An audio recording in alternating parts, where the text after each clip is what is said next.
আবারও মুষলধারা বৃষ্টি শুরু হয়ে গেল। যা বৃষ্টি শুরু হচ্ছে তা দেখে মনে হয় এবার মাঠঘাট সব ডুবে যাবে। কি মা, সব যদি ডুবে ভেসে যায় তাহলে আমরা থাকবো কোথায়? আমিও তো সেটাই ভাবছি রে মা। আমরা যেখানে বাস করি সেখানটা তো আবার নিচু জায়গা, আবার সামনেই তো নদী।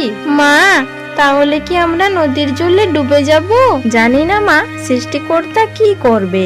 আর দেখো, আজ তোর বাবাও এখনো পর্যন্ত বাড়ি এলো না। মা আর মেয়ে যখন এসব কথা বলতে থাকে ঠিক তখনই টোনা বাড়ি ফিরে আসে। কি বাবা, তোমার আজ আসতে তো দেরি কেন? আজকে কলা গাছ আনতে গিয়ে টুকু দেরি হয়ে গেল রে মা। বাবা, কলা গাছ দিয়ে কি করবে? দরকার আছে রে মা, যা মুষলধারার বৃষ্টি শুরু হয়েছে তাতে এগুলোই আমাদের বাঁচাবে। এবার চুপ করো তো, বাড়িতে কিছু দানা আছে তা আগে খেয়ে নাও তো।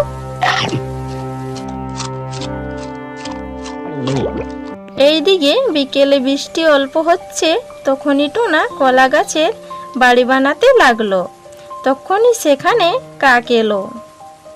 কি টোনা দাদা, এত মনোযোগ দিয়ে কি করছো? এই তো ভাই, ভবিষ্যতের জন্য কাজ করছি।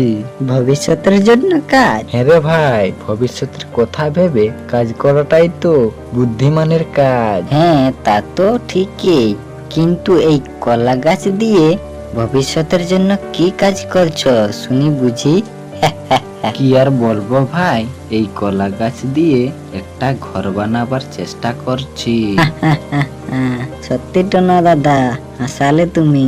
কাক হাসতে হাসতে ওখান থেকে উড়ে গেল, কিন্তু টোনা তার কথায় মন খারাপ না করে সে আবারও বাড়ি বানাতে লেগে গেল। পরের দিন সকালে টুনি ও তার মেয়ে রূপা যখন বাইরে স্নান করতে গেল তখন এই কাকুলির সাথে দেখা হলো। টুনি বোন, সকাল সকাল পুকুর পাড়ে এলে যে? আজকে তো সোমবার, সকাল সকাল স্নান করে শিবের মাথায় জল দিয়ে তারপরে বাড়ির কাজ করব। সে তো ভালো কথা, কিন্তু শুনলাম তোমরা এখন থেকে নতুন কলা গাছের বাড়িতে থাকবে। কলা গাছের বাড়িতে থাকবো? এসব কথা তোমাকে কে বললো? গোটা জঙ্গলের পাখিরা জানে, কিন্তু তুমি জানো না। নেক্কামু, সবাই তো হাসাহাসি করছে তোমাদের কলা গাছের বাড়ি নিয়ে।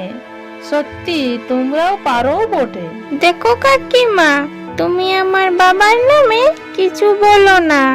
আমার বাবা সহজ সরল হতে পারে, তাই বলে তাকে নিয়ে হাসাহাসি ভালো না। আমি আবার কি করলাম? বনের পাখিরাই যে বললো তাই তো আমিও বললাম। তাছাড়া এমন কাজ করলেই তো হাসির পাত্রই হবে। এই বলে কাকুলি ওখান থেকে উড়ে গেল।